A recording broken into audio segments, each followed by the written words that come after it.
The seagulls follow trawler. It's because they think sardines will be thrown into the sea. Thank you very much. Talking nonsense. So I thought, no, enough's enough. Why should I put up with that? Talking nonsense. So I thought, no, enough's enough. Why should I put up with that? Don't back down, double down. Don't back down, double down.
Yes, it is Friday night. It's Double Doon Show time. And honestly, I've been chatting with our guest tonight for the last 15 minutes. Everything was fine. Literally 59 hours. And my Wi-Fi decides to go all jittery. Apparently, though, there is gale force winds in the land of Fife right now. So, apologies. Anyway, without further ado, we better bring on our guest tonight. Regular viewer. His name is Conor McCann. Conor McCann, come on down. How you doing, young man? Not too bad, mate. Yourself? Pleasure to be on. Yes, mate. Well, it's just so annoying about who you can confirm. I was all right on the camera for the last 15 minutes, wasn't I? Brand new, aye. No gale force winds in Paisley, so we should be sounding my end. You're all right at your end, mate. Look how slow motion it is. Although, today, mate, I'm a little bit blonder, and I'm feeling good, mate. I am feeling good. Liam Collow's already coming in and asking you questions, mate. I don't know if you want to answer that or not. I don't know if I should answer that, Bhoycie. There's no rules on the bus, mate. You can answer it maybe later. Once we've passed the watershed, mate, 10 o'clock. How is everyone doing in the comments? Some big names joining us tonight. I've got to make you aware of this, Conor. Big names are joining us. We have got George Steele saying AA. Not quite sure if that's meant to be HH. Maybe George has started early. We've got Pete McGinley, Brian Webster, Doug Hughes, Liam Collow has already mentioned, Gary McGregor, Stephen Thompson, Sarah H. Wishing you good luck, by the way. And you might need it tonight, mate. I probably will need it later on, especially if it's squad number questions. Well, you know, we like to mix it up in the Double Doon quiz. We've got all that to look forward to. It's been another big week in the land of Celtic, so we've got some talking points to discuss on that as well. Then come the end of the show, as we all know, on the Double Doon Show, we do the infamous now and very uncomplicated quiz. You got to grips with the rules yet, Conor? Aye, pretty much, I think so. Later on, I'll make an arse later on, no doubt, and need to ask you questions, but I think I've got it. Everyone thinks that they're going to make an arse of it, but the scores are all pretty good so far. There's I know, David I Logue. talk about pressure, eh? Look at last week. David, there he is there. He's laying down the law to you, mate. He's laying down the law. Kenny says the Wi-Fi is playing up in Dunfermline. It was literally fine until 20:59. We're about to go live. And I'm like, am I now moving in slow motion again in that camera? I can't believe this. Anyway, guess who is back on the beer? Why not, mate? Eh? I was meant to hang off till Sunday, Connor, but your good self was coming on, and I thought, you know Start the what? weekend early, mate. I've been good for I'm 4 not starting weeks, the man. weekend early. Finish dry January early. Aye, I mean, I've been good for 4 weeks, mate, which is, you know, a record for me. Right, okay. We also need to say a big thank you to our sponsors, fanboyfootball.com.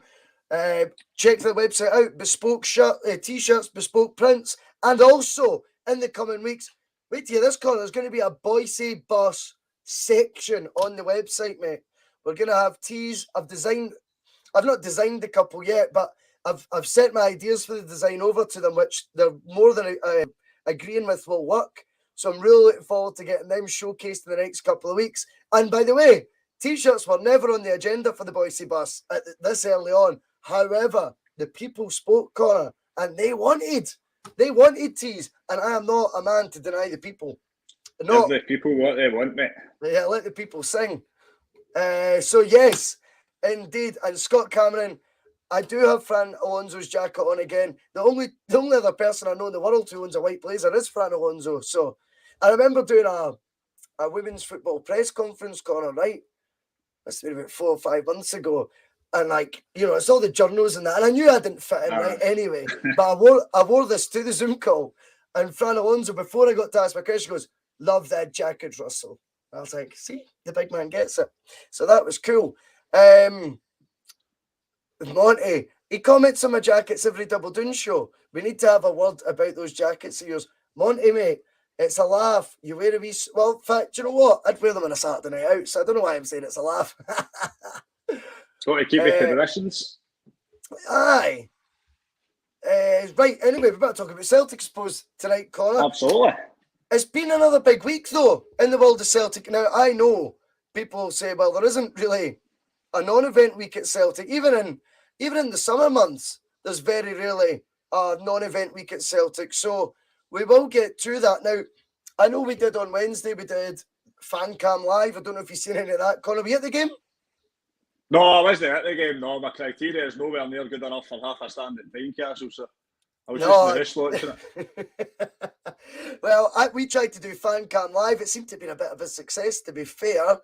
And then we did post-match pitch. So we did talk a lot about the game. But I'm always interested in hearing different perspectives of it. And to be honest, I like to listen to the radio shows. I like to listen to a lot of other Celtic podcasts. I've broadened my horizons in the last couple of months, which is funny you do that once you leave a certain one.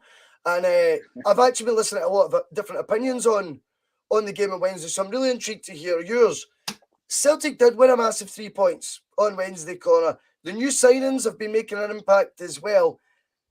I want you to give me, obviously, your views on the present, but I want you to do a wee bit of contrasting and comparing with the recent past. And I'm talking about earlier this season. Do you feel that type of game, that particularly, I mean, the second half I'm obviously alluding to here, is that the type of game Celtic would have got 3 points from, say, 4 or 5 months ago? And before people say, well, no, because we got beat at Hearts. That's not what I'm trying to say. I'm not comparing it with that because that was completely different. What I'm saying is there more of a resilience you're seeing in Celtic? Was it more of a title-winning performance that perhaps earlier on this season, when Ange was trying to implement his new methods, his new sort of style on the team, we were maybe not capable of? And is that something you're feeling positive about, or was it too nerve-shredding for your liking, that second half on Wednesday? I mean, it was definitely nerve-shredding. I mean, really, they were half an inch away from getting an undeserved point in Hearts, really, but I think in terms of the game, I thought for 60, 65 minutes, it was arguably our best domestic performance of the season. I honestly thought we were brilliant for right up until probably Boyce put the ball in the net to make it 2-1. After that, we've seen it out pretty well, actually, apart from obviously the penalty. And once the penalty doesn't go, once you get that slice of luck, you kind of know it's your night, don't you? But I thought, kind of first half, we came flying out. Well, apart from maybe the first 4 or 5 minutes, we then came flying out the box. Made it very, very difficult for Hearts to get near us. Well, the game was completely played in the Hearts half of the pitch. And it was only a matter of time before we were going to make it 1-0. And what a goal it was to make it 1-0. He looks a special player, by the way, Hatate. Mm-hmm. Well, I agree with But that. I think go in on, terms go. of would we have won that game at the start of the season, I suppose you can look at it in a couple of ways. I mean, yes, Hearts beat us at the start of the season, but in terms of being in winning positions and then teams kind of pushing you, but I actually think we've done not too bad at that last year. I was trying to pick my brains for a kind of moment where we've had a lead and conceded late on, and to be honest, I think we've actually been all right at that for the most part of the season. But there definitely is kind of more of you're more confident going into games at Tynecastle from the get go. Put it that way. Like, I mean, don't get me wrong, I was still shaking myself going into the game on Wednesday. Of course. I think just about everyone was. I mean, obviously we've got that massive game next Wednesday, which I'm sure we'll talk about. But like, to have to go to Tynecastle before that, it just wasn't a pretty looking game on the calendar. So mightily relieved to get 3 points. But I thought easily for 65 minutes, I thought we were absolutely brilliant. And actually, towards the end of the game, we've seen it out really well. I mean, obviously Hearts was the penalty. Was the glaring chance Hearts had. But other than that, we never really gave them a sniff at their goal to get back in the game. Well, I find it interesting what you said there about the penalty. So here's my other angle on it. Has Celtic's luck changed as much as the teams became more resilient? And the one thing you look at, a lot of, I'm talking about any sport, right? Not just football. See all the greats, they say you make your own luck eventually, right? That's what happens. If you put in the graft and you put in good performances all the time, you'll get your rub of the green. Mm-hmm. I think the big difference I'm seeing now is that penalty 5 months ago goes in. That penalty now doesn't go in, and it's just those wee bits of luck, I think, that are going Celtic's way, and I've alluded to this last couple of weeks. I just feel the pendulum slightly, not swung completely to Celtic, but the pendulum of momentum, if you want to call it that, right, is just slightly, ever so slightly, in the past maybe 5-6 fixtures before the break and since the winter break finished, I feel slightly with Celtic right now. And I don't know why, to be honest. It's just a feeling I've got that the momentum's slightly with us. And I'm going to look at examples like that because, see, football's not just all about stats. It's not all just about facts. It's about sometimes stuff that you can't put on a spreadsheet. It's about stuff there's romance involved as well. And I'm telling you right now, that wee bit of luck was missing from Angie's team 5 months ago. When you look at, the fact that he had Dane Murray at centre-back in a Champions League match, Near Beaton has out-of-body experiences where he's trying to poke people in the eye in a game of that magnitude. These are just, things you just can't get your head around. Now it's Hearts missing crucial penalties against us. And I just feel right now we're getting a wee bit of rub of the green, and there's something about the team that is more resilient than it was before. What did you make? And we spoke on Wednesday, so I don't want to repeat, make the show too repetitive, Conor. I appreciate you went on Wednesday. But I want to ask you this, from a defensive perspective, and we did do a lot of defending that last 20 minutes. My example of what I was trying to allude to earlier is Carl Starfelt. Would he have been able to put in his dog into display 5 months ago when he joined? I don't think so. Well, I mean, Carl Starfelt is one that seems to still be dividing opinion, but I thought even in the first half when Celtic kind of on the face of it didn't look as if they were defending much. But defending on the halfway line, defending kind of from the front, I thought Carl Starfelt was brilliant at that, nipping in front of whoever they had up front, Boyce or Gianelli or whoever it was. But I felt like every time Hearts felt like they were going to get the ball up the pitch, Carl Starfelt or Carter Vickers next to him were the ones snuffing it out in the halfway line, and that's basically how the game was basically played in Hearts half, pretty much the entire first half. To be honest, Carl Starfelt, I remember who was it we played in Europe? Alkmaar. I keep getting confused between Alkmaar and Anderlecht, but it was Alkmaar we played this year. Alkmaar, AZ. So he scored an OG that night. This guy just doesn't look as if he's going to cut the mustard. Then he kind of started to settle after that. started to really raise his performance for a wee while, and then he had a wee, not a massive dip, but like a wee kind of dip in December where his performances maybe weren't quite so good again. Like folk that maybe had written him off at the start of the season were maybe hadn't changed their opinion as much on him, and he was starting to be the kind of whipping boy for the Celtic for some Celtic fans again.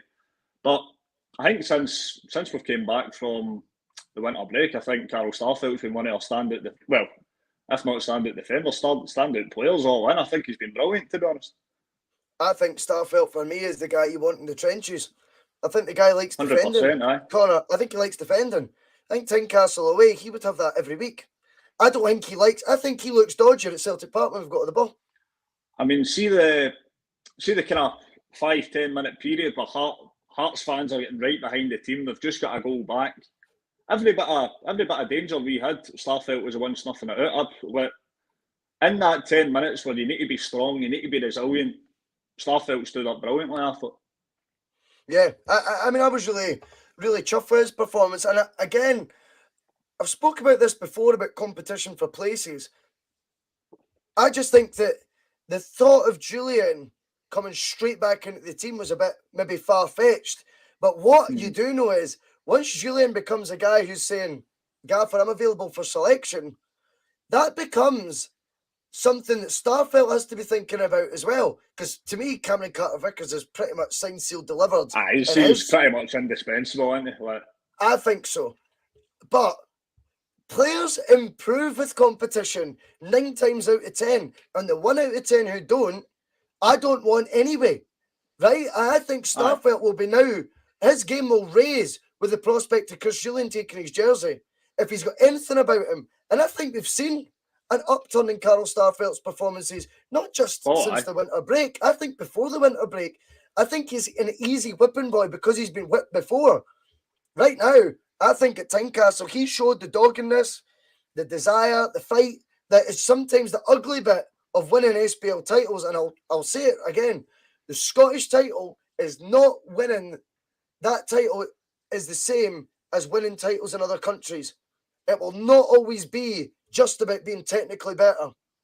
Sometimes you need that other side, and I think Starfelt has brought a bit of that. I brought a bit of that to the team, and I thought his performance at Tynecastle really did. I thought it was really good. I thought he did really well. We were up against it at times. Admittedly, we've spoke about the fortune we got for the missed penalty, but what I would say is we did a hell of a lot of defending out with that. And a lot of the time it was Carl Starfelt who was involved in whether he was matching runs, clearing the ball, etc. I thought he did very well. I want to talk, though, just quickly about the defence as well. The fullback area is something that really intrigues me. I'll emphasise again, Conor, I know you watch the show. Whenever you have a preference, it doesn't mean it's a slight on the other one.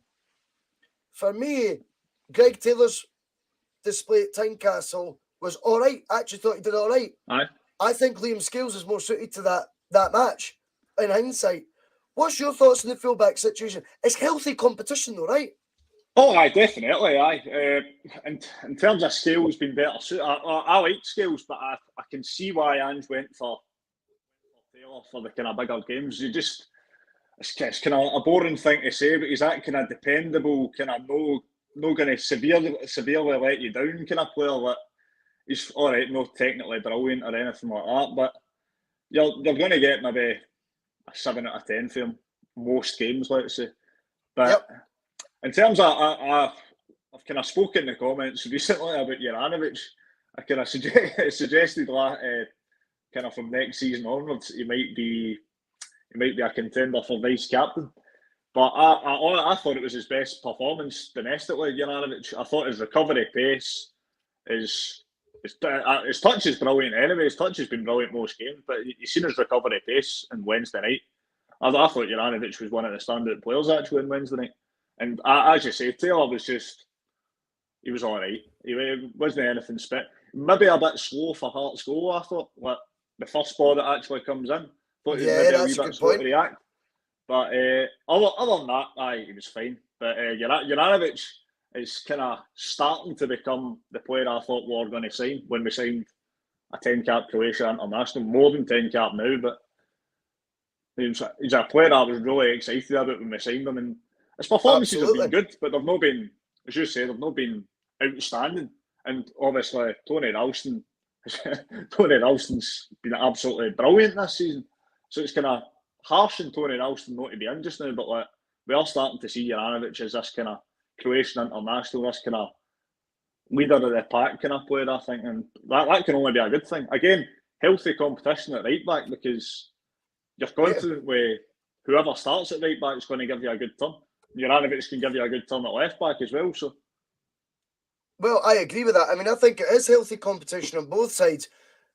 I know there's a lot of people thinking maybe we should be looking at the left back area again, but I think Scales is someone you could polish up in that position. Stephen Tomlinson from Endless Celts comes in. Big fan of the show. We're all a fan of Endless Celts. He's a good guy. And he's saying Scales prefers centre back. I didn't know that. I'll be honest. I didn't know that.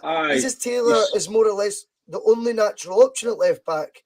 And for me, Juranovic has to be in his best position, which is right back. I totally understand that. However, what I would say is Liam Scales was what, £500,000-600,000. Now, I don't really think Celtic can be in an environment right now where we're just signing players for the sake of it.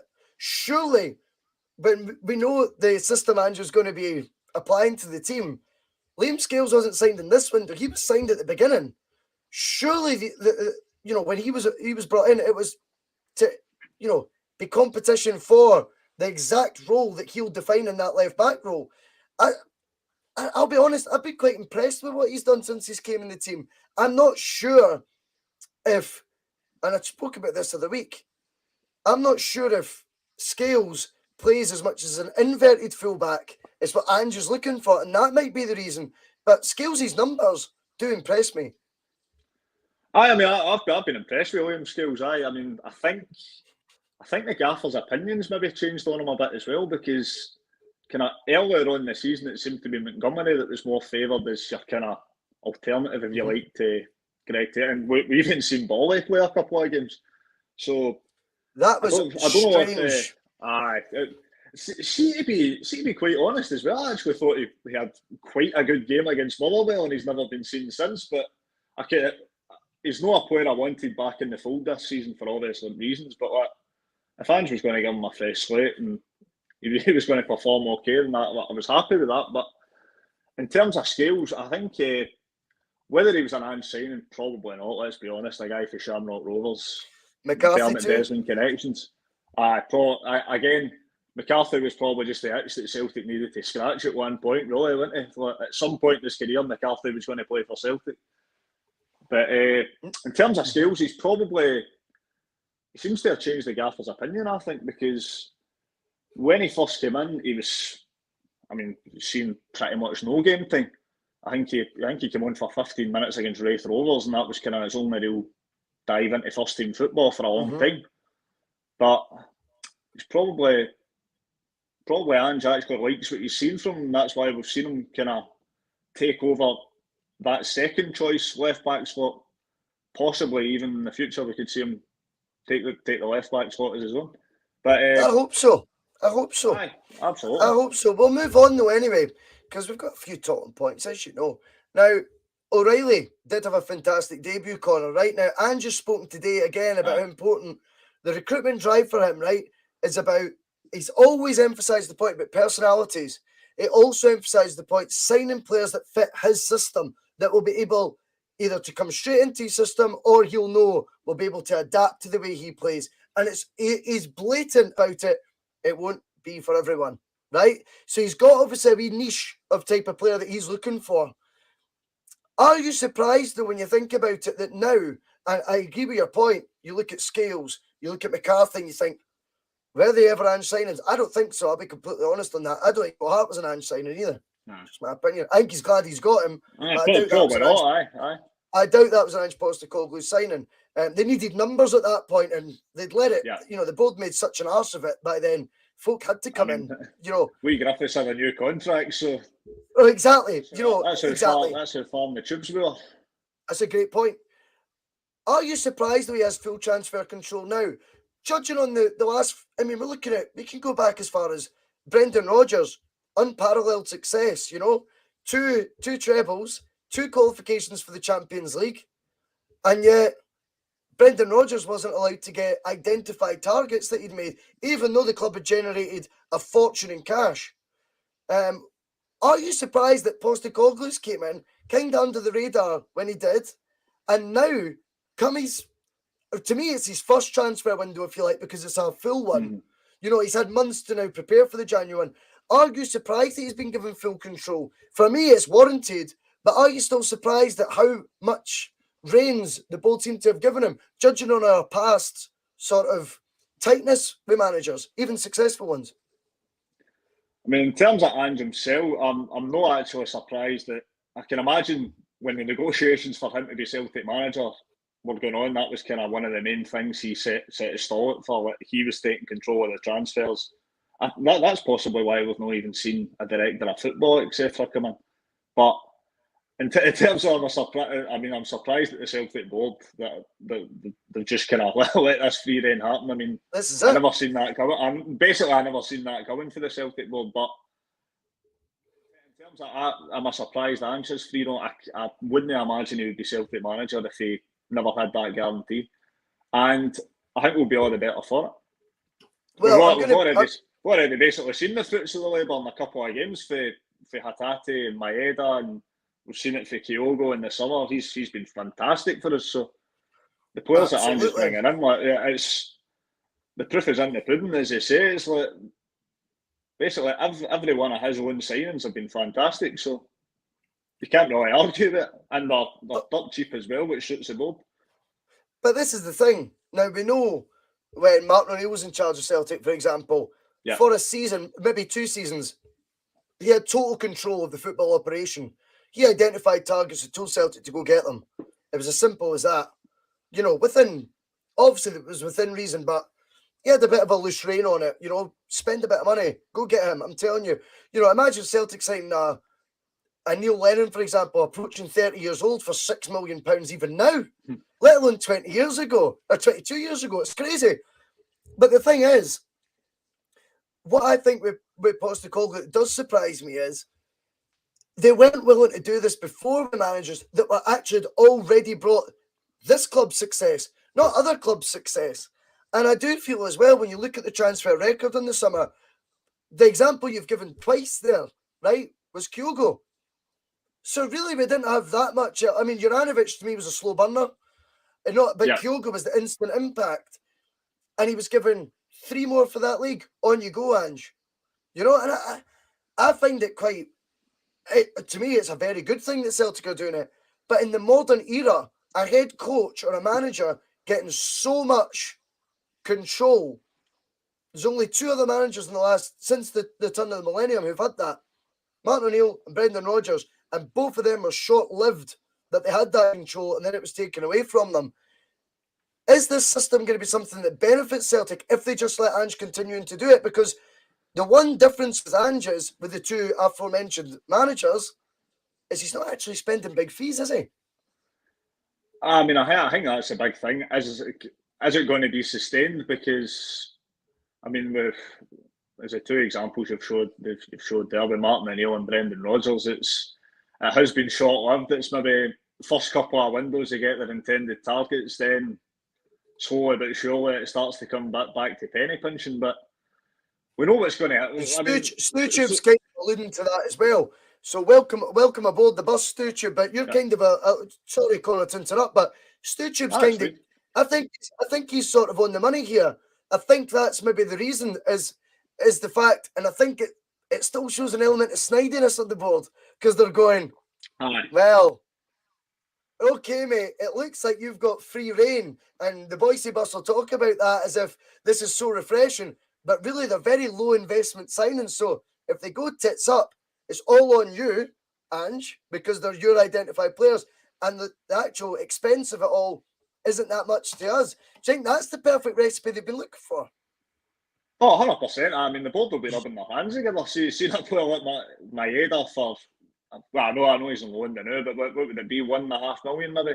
Hatate, 1.2 million, which 2 games in, it looks like an absolute steal already. Gucci was, less than $1 million, I think. So I mean, I mean, all these players coming in for a combined total of less than 4 million. The board will be like, aye, why you're in, go for it, because it's kind of low. Basically, we've got these 3 signings for probably how much we would have had to spend for one Martin Boyle, let's say. But It's very the board will be true. buzzing with it.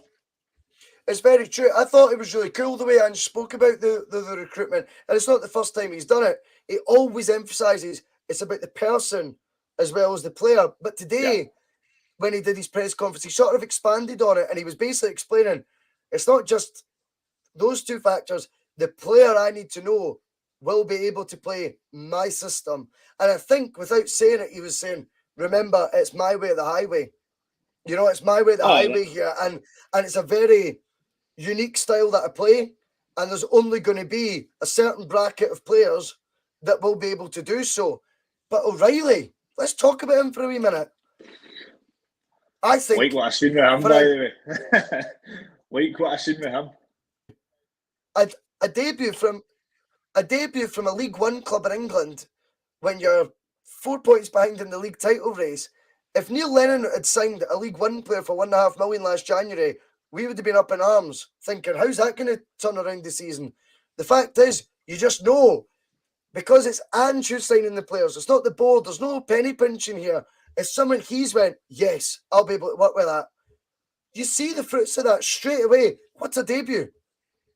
Oh, fantastic debut. I mean, I don't like to get bogged too down by stats about how many touches you have in opposition halves, but it was a start in the second half. They pulled up about chances created, and I think he'd created 8 chances. The next highest person in the table had created 2. He was just finding pockets of space everywhere. He was roaming for his position, as we've seen with the second goal. It was the Giakoumakis goal. We see him drift out right, get a good cross into the box, boom, 2-0. Yep. And kind of basically up until he was dubbed and had to come off, he was absolutely brilliant. I mean, I think he's basically nailed on to start the next 2 games. Certainly will Rogic survey, but what an impressive debut. Oh, I thought so. And the thing is as well, the beauty of what we've seen with Postecoglou so far, and I am a convert, don't get me wrong, but the thing is, every player that seems to have worked under Ange this season so far has progressed, other than maybe Sorrow, who I actually thought in bits looked all right in his wee sort of Tynecastle. I had Sorrow in for player of the year in pre-season. Did you? I mean, I thought he would be the type of guy Ange would have improved drastically, Conor. But anyway, he's in the minority. Deep line midfielder that's able to play the press quite well. I thought he'll be suited to Ange. Shows what I know, mate. Nonsense, Cole. I think O'Reilly, though, has given us hope that, if that's your debut, it's only going to get better. But obviously, we discussed the tatty at length the other night as well, so I won't go any further on that. But there is one man I am going to dive a wee bit, further into discussing, and that is the big Greek god Giakoumakis. Now, we're hearing murmurs, rumours. He was written off in some quarters. Some fan quarters, I'm hearing, Conor. That surprises me. Can't think who would do that, because on the Bhoycie bus, way before knowing any of that shite, we advocated Giakoumakis for the get-go. I can't think of the last time Celtic signed a top scorer for Holland before. I'm sure when we got McDade, it was the year before he'd signed for Celtic. It's not the season before. It'd been for Fireworld a year or 2 before, it was 2 years before, and he'd got, I think it was 18 and 18 or so in there. And we were buzzing with that. We've just signed a guy who scored 26 goals in Holland for a relegated team, and because of injuries, you want to write him off? I don't think so. I don't know if you've seen the press conference today that he did. 10 minutes. He speaks very good English. Said, no, I don't know, but... Don't worry about that. It was brilliant. But he oozes confidence right now, Conor. Now, he continued again to use 2 words he was emphasising. I'm fit. I'm healthy. And I think it's a wee... What's the saying? A shot over the bow, or whatever it is, right? He's basically saying, whatever you've seen before, don't judge me on that.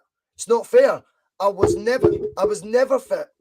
Never fit the whole time you've seen me. Now I am. Start judging me now. He's got a huge part to play, though, between now and the end of the season, doesn't he? Oh, massive, aye. I mean, folks saying he's been a flop in that so far. I mean, he's played. That was what his fourth start or so in the other night. But no, I was again another one. I was really impressed with the other night. I thought that just that kind of atmosphere, that kind of ferocious kind of atmosphere, he just seemed to thrive off it. Like, and Yep. he's a different kind of player to what we've got, which is crucial. Like, he's a kind of big physical striker, but his movement and that in the box is all pretty good. I mean, it's one touch finishes pretty much every goal I think he scored for Celtic so far. From his movement in the box, he's got into good areas in the box. But I mean, against Hearts, he gave us something really useful, like a big physical presence up front. Hearts, was it Halkett and Suter that were at centre half? Just did not like that at all. Just, we've seen it kind of in glimpses in kind of actually bigger games. I think when it came on against Ferencvaros, home and away, actually, I thought that he's given us something a bit different here. We've been playing this way for 60, 65 minutes. We need something a wee bit different. We've got ourselves into the lead. And for those two games, he was superb. You could pass the ball up to him, his big physical presence. Defenders aren't going to like that. Yep. And he's winning fouls as well. I mean, he's either holding it up and bringing the team in, Conor, right, and getting them up to the level where he is, or he's buying fouls. And then what you see the flip side of that is as well, it goes to the near post, and this guy who's marking him at that near post is going to be meant to be his rival, for the future seasons, because that's obviously he's been signed on a Bosman by Rangers. Mate, he absolutely plays him. Because what you actually watch is John Suter slides thinking that he's going to take the shot with his right boot across his body. But Giakoumakis has the presence of mind to flick it. So Suter goes one way and he's flicked it the other, which no keeper's predicting. The atmosphere you were just touching on there, I love to see a player thrive in that, especially when they might be slightly under pressure, in terms of their profile. Can they do it at Celtic? Loads of injuries, which wouldn't have been healthy for him either. He'd have been gutted at the fact he'd been injured. It looks to me like, do you know what? He's a wee bit cheesed off. I think there's a wee bit of Giakoumakis right now going, whoa. You don't judge me yet. You haven't even seen me play yet, really. Now, I am at my 100% best. Start judging me now. I look forward to seeing what he can do. And like I wanted to allude to as well, and I want you to expand on if you don't mind, how big a role has he got to play between now and the end of the season? Oh, absolutely massive. I mean, yeah, we don't actually know how long Kyogo's going to do it for. I mean, Ange's been very, very... What rumours? Keeping his cards close to his chest in the media conferences. But Giakoumakis is going to be huge for the rest of the season. As I say, he gives us that other option. But in terms of... I don't actually think he doesn't suit the system Ange plays, which I've seen quite a lot of folks say. I think the other night kind of proved that he actually does suit. He's like somebody you can aim. How many times do we get the ball out wide under Ange ball, as we call it? Crosses going to Nabdy. Crosses going to Nabdy. As the last two games have proved. I actually never thought he had his... I didn't think he was brilliant against Alloa, don't get me wrong, but the time he got the ball, the time he got into space in the box, what happened? He scored. So, yep. I mean, I don't want to speak too soon, but I think against Dundee United tomorrow, he'll be a huge player. Yep. And the game after that, I don't think they'll enjoy playing against. Because it's Europa League level sides. He's looked very... I know he's not scored in Europe or anything yet, I know that, but he's looked very, very useful for me against kind of... And you can even include Hearts the other night. And that Hearts are the third best team in Scotland by a country mile. Absolutely agreed on that. Yep. So we've seen in these kind of higher, kind of really demanding games that Giakoumakis is useful. So I think so. I'm quietly confident he's going to have a massive part to play in the rest of the season. If obviously he can stay fit. I mean, we know the intensity of Ange ball. We've seen it. So many players have been out with injuries for however long. Hopefully that's all by Giakoumakis for the rest of the season, and we can start to see the 26 or 29 goal Eredivisie striker. Aye, it was a lot anyway. It was 26, 27. Aye. The thing is, I want to talk about was the fact that, I've just lost my train of thought now. But anyway, whatever it was, I'm looking forward to seeing what he can do. And what we seen was a defender that's obviously been identified by our main rivals as being the centrepiece of their defence or a main defender for them. I thought he got the better of him on Wednesday. Oh, absolutely. And I think, I thought he got the better of him. And I think the goal showed he sold suit a dummy basically with that. And again, like you're talking about, the movement Giakoumakis gives for these crosses, you don't get as much. The Kyogo one against Hearts at home, obviously, we could argue was offside, whatever. No one's actually seen the inline level, Chris Boyd. But the one thing we'll say is, not many goals Kyogo scores are like that. Giakoumakis, however, those are the exact type of goals he scored. Now, I was at the home game against Aberdeen, and the amount of wishy-washy crosses, this was only last month, I think. Was it December? And the amount of wishy-washy crosses that were put in, but they seem wishy-washy because you've got guys who are running behind. They weren't those type of balls. So there's many ways to skin a cat, as I always say. And I'm not convinced Ange Ball is always about putting in through balls. I think he likes to get the ball out wide. There's just not been someone in the middle there for a lot of very good deliveries that Celtic have put in this season. Giakoumakis, for me, has a huge part to play between now and the end of the campaign. I mean, how unlucky did the guy get for the first 6 months? I mean, and that's all it's down to. Bad luck. What game was it? Where he was warming up and done his calf and he was out for another 3 weeks? I mean, you can't compensate for luck like that. I think it was just a case of, was it Venlo or something? I think it was a case of they knew he was at the door. He was kind of training himself, probably not training at the same intensity as the rest of his teammates. Come into Celtic, we know what the intensity is going to be like under Ange, and it's probably just taking him a while to get up to that kind of level of fitness. But 6 months down the line, he's going to be at that level of fitness now. So let's just have our fingers crossed and hope he stays fit. Absolutely, mate. Absolutely. So that's that kind of covered now. We're never negative on the bus, but I'm also very aware of what's going on social media and the sort of vibe that I'm getting from fellow Celtic fans, and not always is that positive. I listened to 4 times on a podcast there, for example, which I think is brilliant content. I love listening to I'll eat it, boys, actually. Just tell the fucking truth. Well, their truth. It's not necessarily factual, but they give strong opinions, but not for headlines. It's like the kind of conversations you hear in Turnstiles Barn. That's what I kind of like about 4 times, to be honest. Yeah, they speak their mind, and I don't mind that at all. Now, Tony, I actually was on the other pod once with Tony. That was my debut on the other pod, and Tony was on it as well, funnily enough. I think he said I think he's funny as dulcet tones. It's very funny. I think he said the word pish on it, and I think the host nearly had a heart attack. You know what I mean? He probably pissed himself. But anyway, the thing was, he said in his podcast for Wednesday, he felt James Forrest. These words were, James Forrest for me is finished, and I kind of was like, wow. And I know he's not saying that for effect because it's just not his style. That's generally his opinion. I thought, wow, is that the vibe? You look on Twitter, a lot of criticism Forrest got for his performance on Wednesday. I know towards the end when we're trying to keep the ball in the corner, it was a simple ball to him and he's miscontrolled it, and I get it doesn't look great. I know he didn't take on his man as much as Jota, but I mean, the contrast with Jota is almost unfair. But there almost does seem to be another wave of pessimism towards him, right? Has he had enough time since his injury? Or is he just not as effective as he used to be?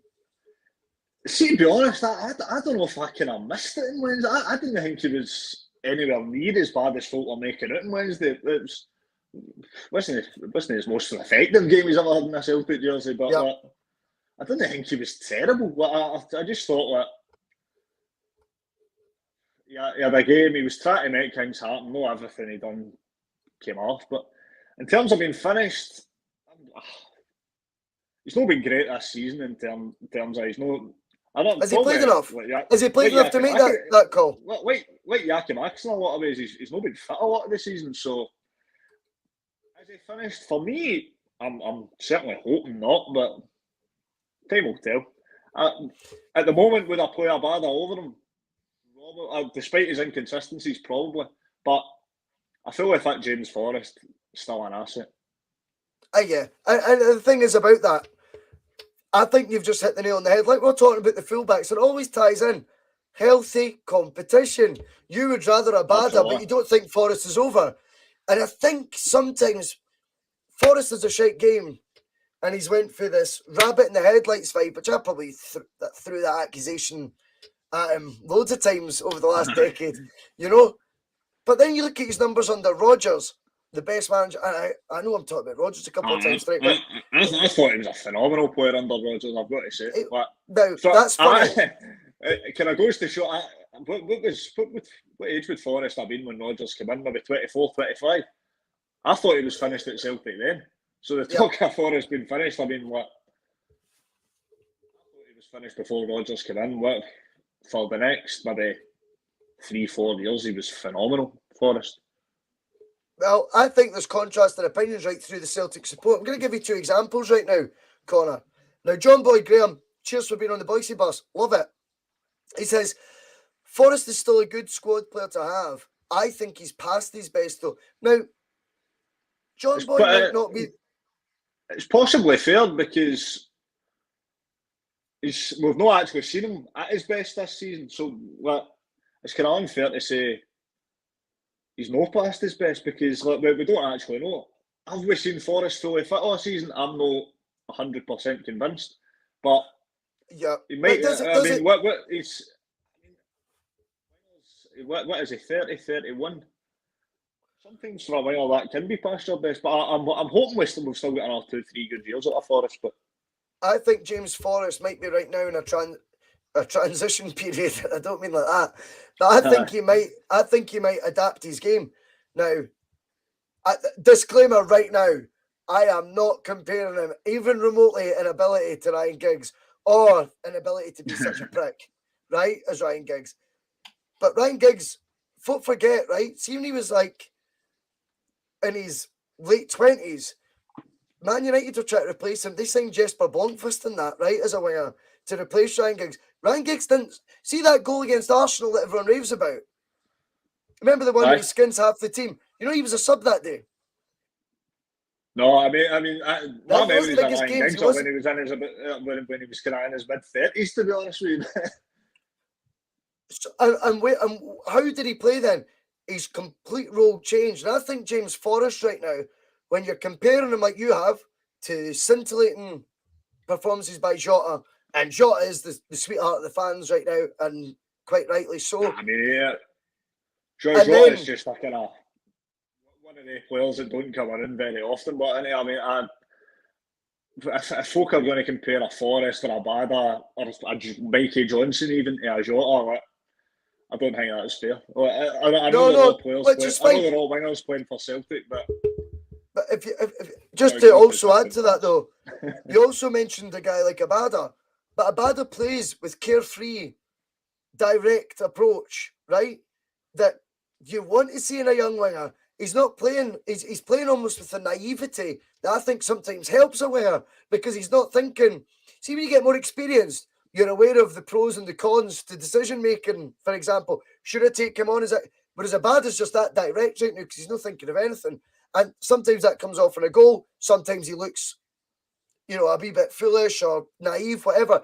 But right now, I just think Forrest is a good guide for him. He's going to be a good mentor for him.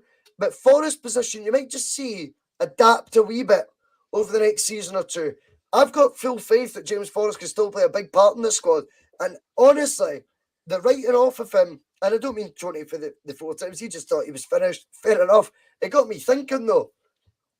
I just feel that with Forrest, don't write him off too quick. Because I think, as you say, 5 years ago, when maybe write him off as a winger, we seen Paddy Roberts for 6 months and thought, that's the future. Well, Forrest, that was probably the best we've ever seen Forrest when he had the Paddy Roberts competition behind him. Certainly for me, I think when he's got a strong understudy, if you like, I think that's when we've seen the best. Because a lot of the time in the Celtic career, he's not had. Who's he had under him? Bernd Richter and guys like that. So. Yeah, but I think the Forrest sort of negativity is something that he'll be used to more than anyone. I don't think he'll be fazed by the fact. I think He'll turn and go, when was the last time you were out for 10, 11 months, mate? And he was like, try coming back in. Like, how many starts has James Forrest had this season? Not many. I still think there's a role for him to play in the Celtic team, and I don't think people are on his back as such, but I also think he's got a shorter sort of patience level with supporters than what other players do. So certainly through their asset at Celtic Party, definitely does. I mean, I think it comes from the fact they came through Celtic's academy. I mean, I can remember maybe 10, 12 years ago, McGade used to get the exact same because he came through. I mean, how good a player was McGade, but came through Celtic's academy. If he didn't beat a man, it was all this negativity for the stands. I know. But we've kind of seen it to a certain degree. I mean, I'm not Mikey Johnson's biggest fan, certainly I don't know. I just don't think he's developed how we kind of hope. But he's a whipping boy as well, isn't he? Aye, he's kind of a whipping boy in terms of, I think there's a frustration for the Celtic fans that he's not went on and became what the kind of academy sweetheart, if you like. His kind of career hasn't developed quite as well as we'd hope. No. Anyway, we'll move on. Not at this point, anyway. I think, anyway, I just wanted to bring up the James Forrest thing because I know it's a big talking point on social media, and I've got I wouldn't say my finger on the pulse, but I do try to read as many different opinions for Celtic fans as I can. And we always encourage, as you know, Connor, as many different Celtic opinions in the group chat, and that's why I think we're the most interactive Celtic pod out there right now. Anyway, that's a wee bit self-indulgent. I don't like that. But do hit subscribe and the like button if you're watching. Anyway, right, Ange, he's not expecting any incomings in January, but we have heard that before, maybe 3 days before the O'Reilly deal. Now, he is suggesting the club, though, is actively now trying to engineer some departures. Before, his narrative was, I don't really want anyone to leave. Today gave me the vibe, I'm literally trying to get people out the door right now on loan. He'll say it's for their development. I think there's other candidates that he just wants out the door to save a wee bit on wages. Who now, at this stage of the window, do we expect to leave or hope that leave? For example, Sorrow on the 1st of January, Connor, I thought was a cert to either leave on loan or a permanent transfer. The fact he's came on against Hearts there for 6-7 minutes towards the end of the window suggests to me he's now going to be a part of the squad. I don't think a big part of the first team, but a part of the squad. Who do you see now as being his important players to get out the door, whether on loan or permanently between now and the close of the transfer window? Well, I think you mentioned Sorrow there. I think the big kind of thing for Sorrow is how bad is Callum McGregor's injury, how bad is Giakoumakis' injury. If both of them are going to be out for, let's say, a couple of months, each of them, then Sorrow will probably find himself having to stay to the summer to be that kind of fifth choice midfielder. But in terms of who I want to get out, I mean, Barkas. I mean, let's be honest. I was really, really excited when we signed Barkas, and it's just not worked out, has it? I mean, I don't care what kind of status suggest. Oh, he's good at this, he's good at that, he's good with the ball at his feet. I mean, just need to watch the guy play to know he's not a good goalkeeper. But I've seen the day he might be going to Sweden or somewhere, so hopefully that's one that develops. I mean, as well as, I mean, Albion Ayeti's kind of the one that always gets paired with Barkas. I tend to feel a wee bit sorry for Ayeti. I mean, I mind the first 5-6 games, I thought, what a steal we've got in our hands here. 6 goals in 8 games. We've got in our hands. And then, for whatever, I'm surprised it didn't work out for him under Lennon. I've got to say, I mean, I kind of tend to look at Ayeti and think, see if he was playing under a Gordon Strachan, I think he'd be an ideal player for a Gordon Strachan or even a Lennon, but obviously, we've seen him under Lennon last year, and for whatever reason, after the first kind of flurry he had, it kind of never worked out for him. And under Ange, I think we spoke about Giakoumakis kind of being Ayeti's just no that alternative option. Ayeti, for me, is not an Ange player at all. So I seen the day Basel have sold their star striker to, let's say, Fiorentina, I think it was, and there could possibly be something there, because I think it's a kind of chain reaction for a boy that went to Juventus. So there could possibly be something in that, whether it's kind of lazy journalism to say, oh, Ayeti used to play for Basel have lost their striker, let's just automatically link him to Basel with the last couple of days of the window. But I mean, it would be good for Ayeti. I can't, especially with the kind of emergence of Giakoumakis. I think he's still injured anyway, but I can't see Ayeti playing much football between now and the end of the season if he's still at Celtic.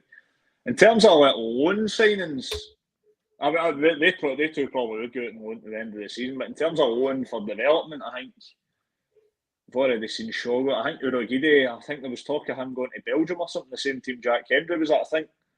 I think he kind of needs a loan to kind of start the season. I mean, obviously he's only had one game, and I thought he looked ropey in the first half and actually came on to know a bad game in the second half against Betis.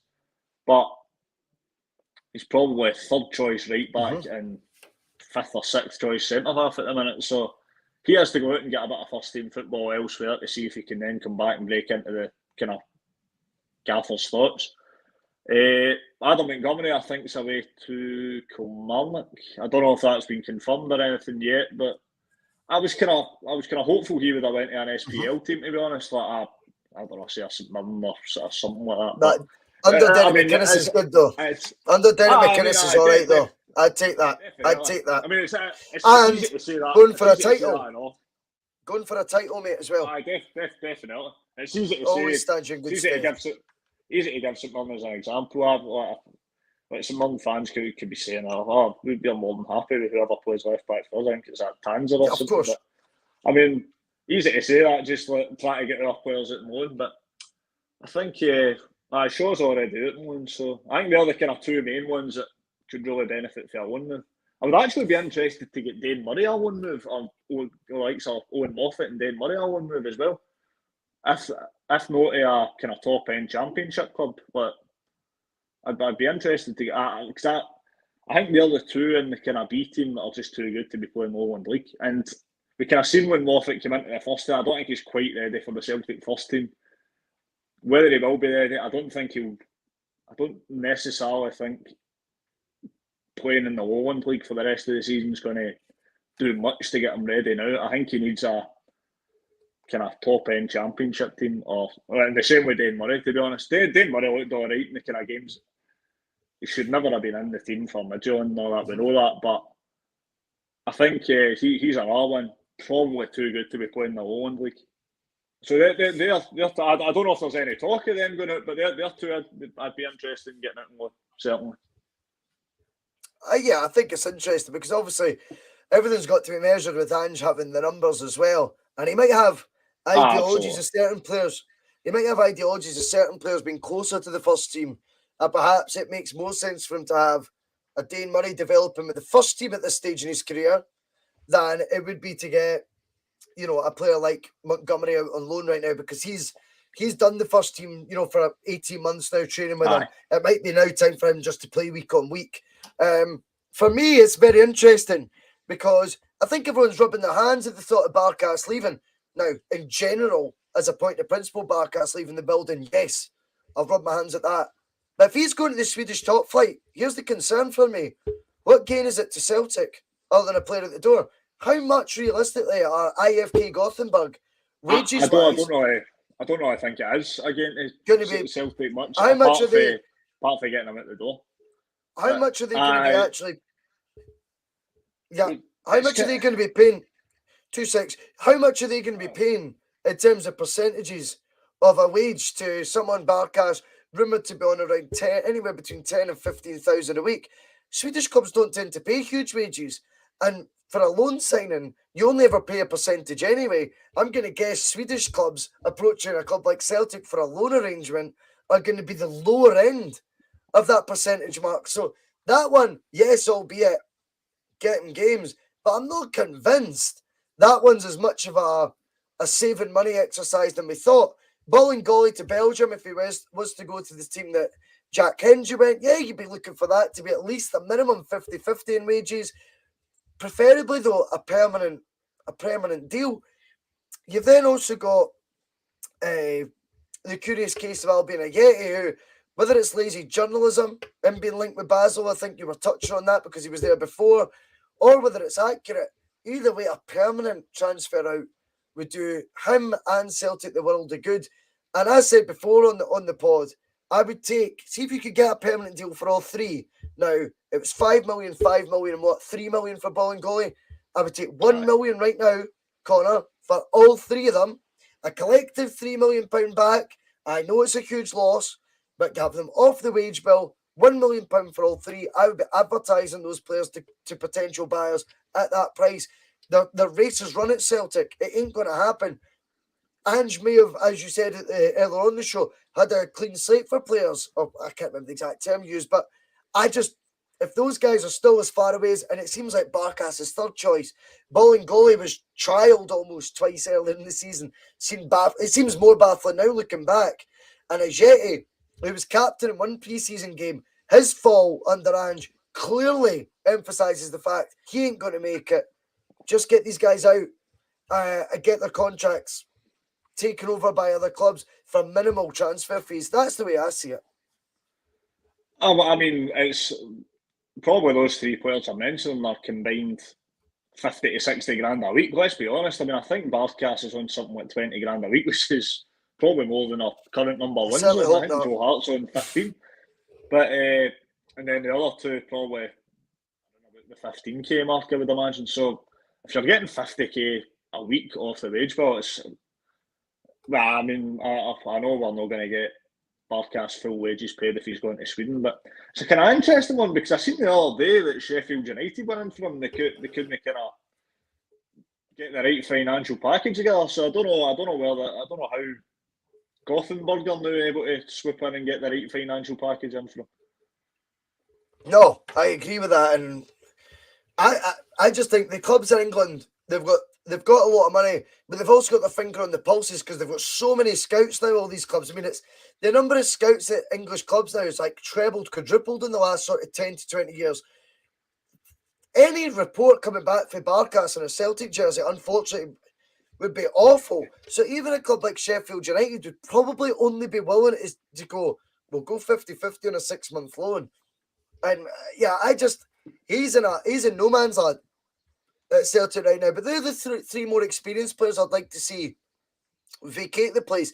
I think earlier on in the window, Connor, I was hoping that it was going to be to free up money perhaps, but now I actually think I look at the four incoming players Celtic have signed, and I now begin to think, do you know what? Those three leaving might just actually cover the cost of the four new arrivals' wages. You know, and I think it's essential that between now and the end of the window, they're more experienced players, those ones. They're nowhere near the team.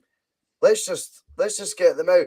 Now, we've got comments flying in. David Mackay wants to know with the dapper look. The Double Doon quiz is just coming. And that is why I always wear a suit jacket. It's meant to be a wee bit of fun. Quiz show host, all that sort of stuff. I know there's been a bit of ding-dong between a resident Rangers fan, the Red Baron. The Red Baron's a good guy. He's always contributed healthily in the comments. He's never disrespectful towards Celtic. Well, beyond banter. So I've got no issues with that. I hope he's absolutely hiding next Wednesday. Me too. Me too. However, Connor, you get a lot of good feedback, mate. And this is what I always say. You do well on the show. All the guests do well. They've always got good chat for the Celtic topics that we discuss. But then it's time to either come down a peg or two, or it's time to go up to godlike status and play the Double Doon quiz. Are you ready, mate? I was confident before last week. The boy batted it out of the park last week, so it's all the pressure's on, but let's go for it. He did well, to be fair. David Logue, absolute gentleman, and he's a huge fan of the show, and he's always RTing, and I really do appreciate that for David. He's a good guy, and his comments are always good for the debate as well. And I love everyone's comments coming in the debate. I said that to you before we went on air. You know, the interaction, I think, with the viewers on this is why we're unique. I was going to say separates us for the rest. We're nowhere near. I think if there was a tree of Celtic podcasts, we're very much near the bottom. But we've got a unique selling point, and that is luckily the viewers tend to be able to bring in a lot of constructive points for me to feed off, or if I've got a guest like yourself, for yourself to feed off as well. And I love that about the Bhoycie bus. And that's something that will be here till the day the Bhoycie bus ever, lo and behold, does eventually have its final stop.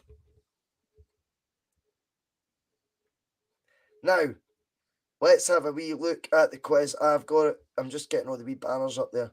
I was hoping you were going to come in there with some Yeah, Oh, sorry. mate, you're right. No, it's fine. I'm just trying to get the quiz sorted. That's all right, mate. That's me trying to get my brain in motion. Trying to get all the Celtic trivia stored in my brain unlocked. Are you familiar with the rules? I've only got one question, actually. See if I double down, can I still flip it? If I've said double down before a question, can I then flip it? And that would be my double down. No one has ever done that before, but yes, you could. Yep. No reason why you can't. I was thinking about that earlier. I thought I had the rules absolutely why not? and then I thought, oh no, I'm not actually sure. No, why not? Absolutely, why not? Right. Why not? Because the thing is, if you think about it, Who Wants to Be a Millionaire? You could go 50-50 and then phone a friend still on the same question. Aye, of course you can. It's just clever what you're doing. Aye, of course you can, mate. Let's go for it. David Logue, stop the count. No. No one else asked. So here we go, right? We're going to do the Double Doon quiz. I just need to get the wee stop clock up. I don't want to double down, then it ends up a squad number question. I've not got a Scooby. Well, that'll be at your risk, mate. That'll be at your risk. It is the way it goes. Just a wee refresher for those listening on Spotify or Spreaker to a repeat of the show, or if you're watching back on YouTube, we do tend to go over the rules as well. Basically, there is lifelines. You get the Double Doon option, but it's before you've heard the question. If you double doon, you get double the points. If you complete the 6 questions in under a minute, you get 50 points. If you complete the 6 questions between 2 and 3 minutes, you get 40. Anything over 3 minutes, you get 20 points. The thing is as well with it, each question, they start easy. They get harder as you go. So you get more points for each question, depending on its difficulty. If you use the lifeline, flip it, it could be a very easy question. It could be a very difficult question, but you will get the points back for whatever question you've chose to flip it on. I think that's quite a cool thing as well. Yeah. Philip DeMarco, he's baffled by it all. He thinks it's as clear as mud, but that's just like Liam Collow seems baffled by it all as well. That's his excuse, mate. Right. We have 6 I need questions. I need to beat him now I've said that. Yeah, maybe adding a wee bit of pressure to yourself. Last week, David Lowe got 1 minute 12 seconds. He got a high score. I think it was, I'm trying to remember what it was. It's in the description. Anyway, what his points was. What was it? 160 or something ridiculous. 165, I think he got. But it seems ridiculous. We're still early in this series. I think it can still do better. Michael, I hope you understand the rules of the quiz now. Answer the question right. Answer all the questions right. You're going to get the highest score. It's that simple. But use the Double Doon. Brown Warrior, he's at it. I know Brown Warrior understands it. It is. I think it's easier than folk make out. What do you think? Do you understand where we're going here? If there's an excuse to get in, get it in now. No. I'm quite happy with the rules. Right. Good, man. I'm ready to Double Doon, mate. Are you ready to play the Double Doon quiz? Absolutely, mate. Let's go for it. Let's do it, mate. Right. 3, 2, 1. Question number 1. How many goals has Georgios Giakoumakis scored for Celtic? 3. Question number 2. What nationality is former Celt Stefan Johansson? Norwegian. Question number 3. Celtic beat Rangers 6-2 in the Demolition Derby in 2000. Who scored the first and the last goal for Celtic? Chris Sutton. Question number 4. Celtic made the last 16 of the Champions League in the 2012-13 season. Who knocked them out? Juventus. Question number 5. What shirt number did Paul Telfer wear for Celtic? You want to flip it? He wants to flip it? Yep. Flip it question. For question number 5. What year did Chris Commons join Celtic? 2011. Question number 6. Remember, 2 players have had 2 spells as a player at Celtic in the last 15 years. Can you name them? It's a good one, that. Fraser Forster and Patrick Roberts.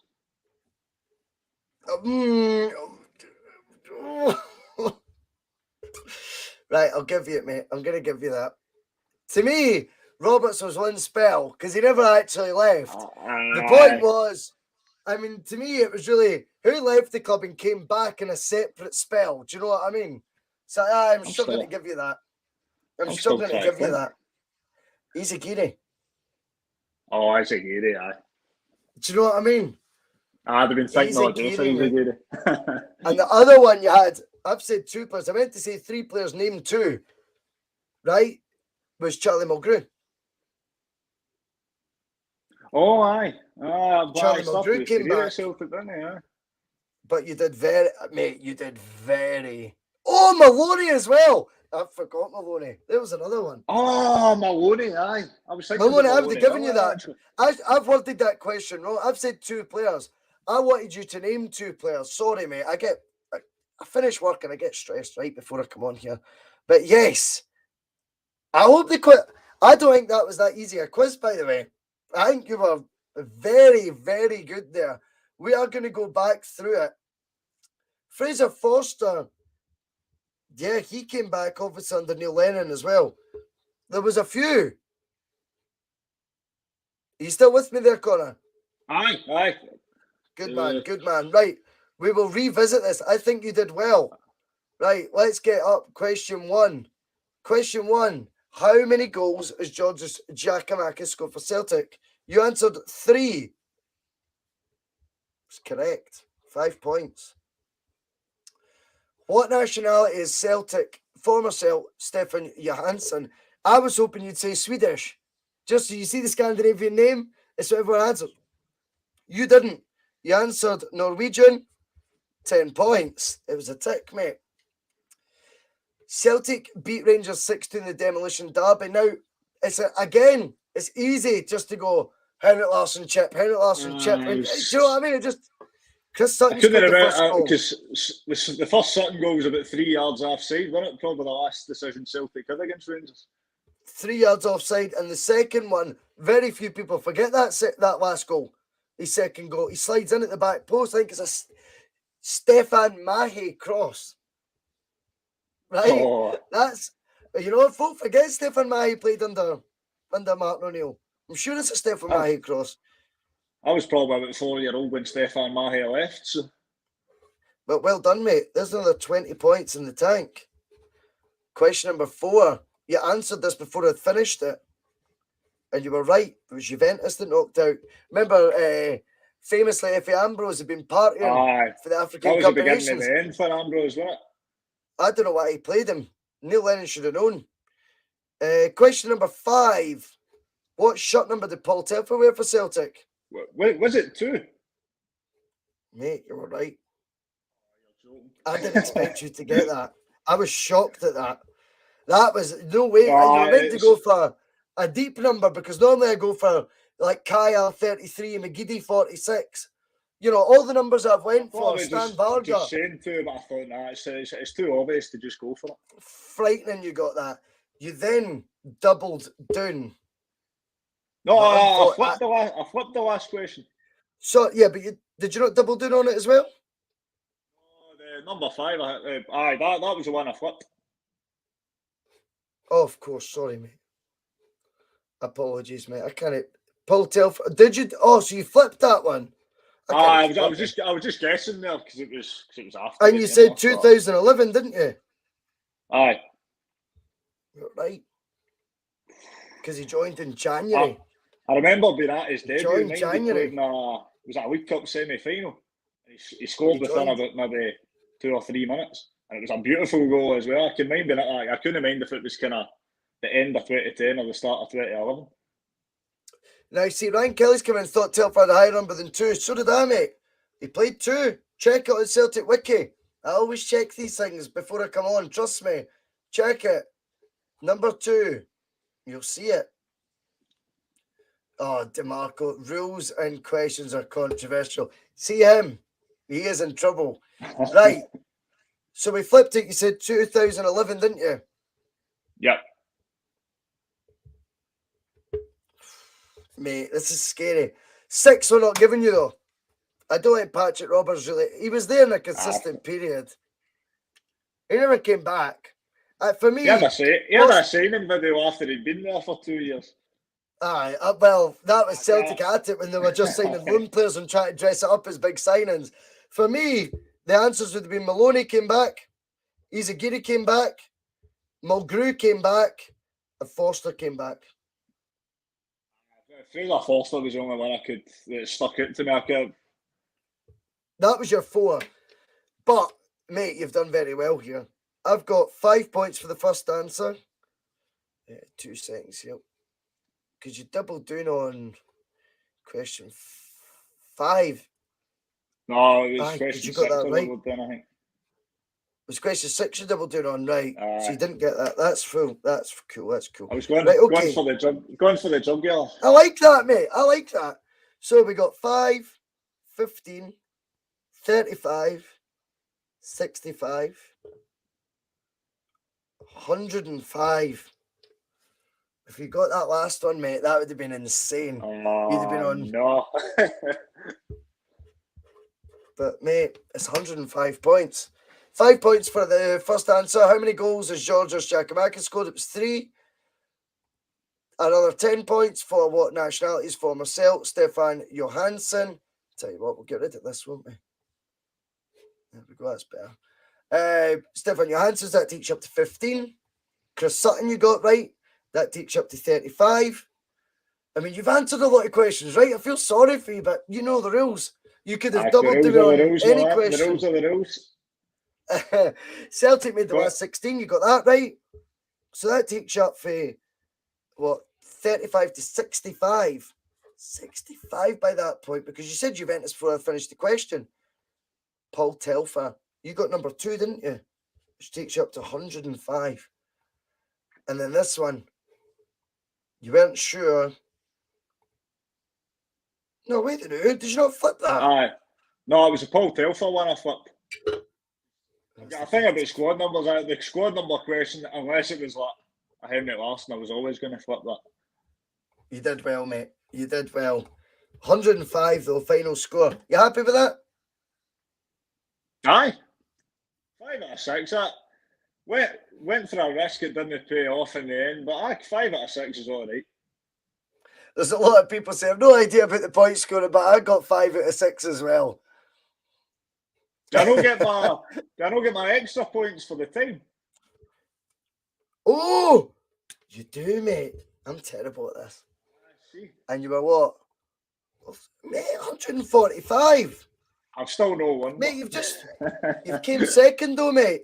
You have came second. You Happy will be with that. added to the leaderboard. I'd have taken that before the night. Happy with that. You did well, mate. Anyway, what a lot of fun we've had tonight. Again in the Double Doon Show. Connor, have you enjoyed it? I've loved it, mate. Thanks for having me on. Really enjoyed it. No, you're welcome, man.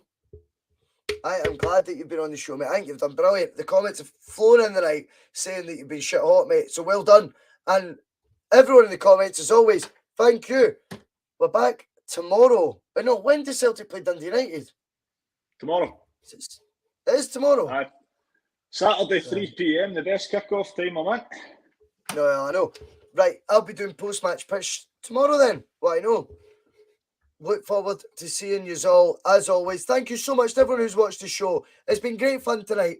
There's over 80 people watching right now on a Friday night, and I know the pubs are all open again. I know everyone's just been paid. I appreciate the fact, every single one of you watching. We will see you all back tomorrow. Post-match pish. Connor, anything else you want to add? No, had a blast, mate. Cheers. Brilliant. Thanks again. See you all later. I will play the music though, because I keep getting told that I've got to play the music at the end.